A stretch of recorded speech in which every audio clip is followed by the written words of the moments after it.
Hello everybody and welcome to another episode of the Audi A4 B7 project. So in this episode I'm actually going to be going to ECU Program.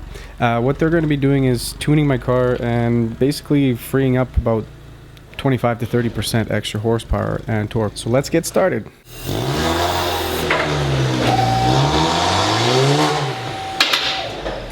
So basically what we did is we put my car on the dyno, and what we did was we ran the car before and after.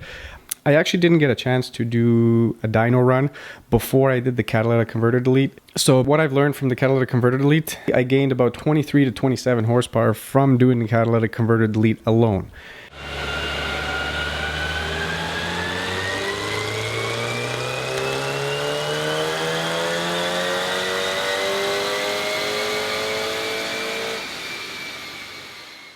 So before we actually put the car in the dyno, we scanned it in the shop a couple days before. And if you look here, I actually had a check engine light for an evap emissions control.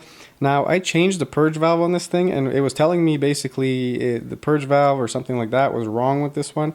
So I changed that and it still didn't fix the problem. But as soon as they did the tune, this check engine light actually, which triggered at 143,097 kilometers, actually disappeared after they did the program. So I'm not sure quite what they did, but made the problem go away. The second check engine light I had, this one actually came on recently. I didn't even know about it, to be honest. It just came on about 143 and 787 kilometers. See, what that was just a cam positioning sensor. Some people call it the N205 valve. Some people call it the camshaft adjustment solenoid. Basically what it does, it's a variable valve timing cam adjustment solenoid. It sits at the back of the engine, is right there. It takes about 10 minutes to change. It's 2 bolts. You just undo those 2 bolts right there. So I'd actually purchased a sensor for this guy, and it was about $106. So it wasn't too bad. And like I said, 10 minutes to change, so it wasn't that bad. Another couple of things I did before the tune, I bought a PCV solution, which is basically a plate, and it just blocks off the PCV system here, and then you just convert it into a catch can. And I got that guy for about 55 bucks. These are all Canadian prices. So, and then I did my cam follower, which was $37. First off, this is what I basically paid for. ECU custom stage 2 tune, optional map for pop. And basically the only way you can do it is on or off. They're not like the new ones where you can program in different ways of pop sounds and stuff like that. Now for the dyno services, since it did take us about 4.5 hours, they charged me $135 for that. And then I actually had a spark plug fail. So I decided just to change all 4 spark plugs there. We were having a misfire, as you can see here.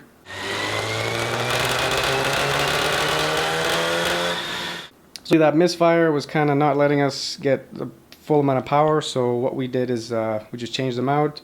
My total for that was about $868, and it was at ECU Program. They're actually really good guys. They're very knowledgeable. They know their stuff. The guy was working with me side by side. Like I had to reschedule a few times, but which was okay. I didn't mind coming back and going again. But as long as the car was set up properly, and I could actually talk to the tuner and set it up the way I want. So the car stock, with no catalytic converter delete, had about 159 or 160 horsepower at the wheels. With the cat delete, it has 186 horsepower at the wheels, roughly at 5,000 RPM. The torque was 210 with the catalytic converter delete. So probably, I don't know, 225, something like that torque. What I got from it, I'm not sure how you calculate that to the crank, but if you guys know, just comment below and let me know. And basically what I did after is I got 227.5 horsepower at the wheels at 4,800 RPM, and then torque was about 287 foot-pounds at 34. But this is my graph here. So stock, as you can tell, it gradually built up, and now I have my full torque at around 3,000 RPM, if you can see there. And the car is way more responsive. It drives amazing. I absolutely love it. The only thing I did notice was that it's a little bit quieter on cold startup than factory, and then also when you drive it, it's way more responsive. Torque kicks in a lot sooner. Instead of waiting for 3,000 for the RPM to kick in, as you can see, kind of in this area here in the old one, and the new one, you basically just straight from about 2,500 RPM you get response, and then Honestly, I don't shift after 4,000 anymore. At 4,500, that's mainly all I do now. There's kind of no need to go past that because it starts to go down, my torque level. My torque is roughly, I believe, 330 or 340 at the crank. So it's not too bad. So as long as I keep it around 40, like below 4,500, between 3,000 and 4,000, that car drives amazing. The tune is 100% worth it. If you guys are keeping the car for a long term, or if this is your project car and you want something to just like play around with and have an absolute fun time and be able to go through the snow without any problems, this is probably the best thing you can buy. And if you guys are looking for all that, I recommend buying this car.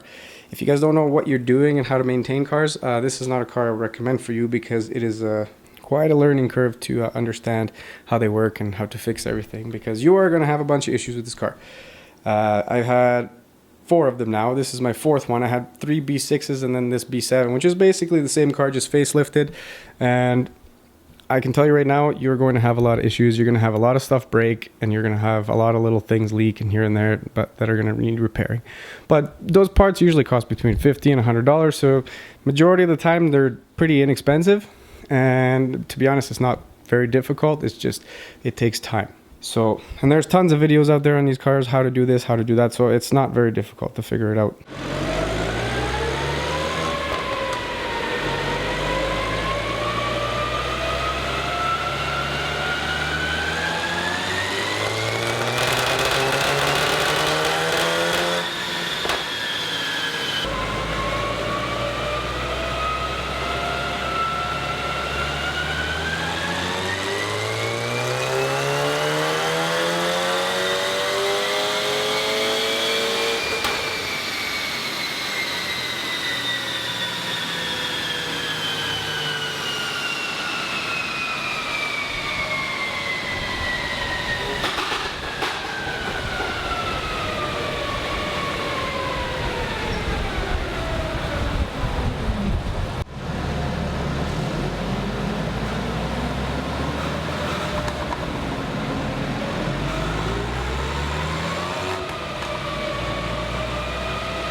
Thank you guys very much for watching this video.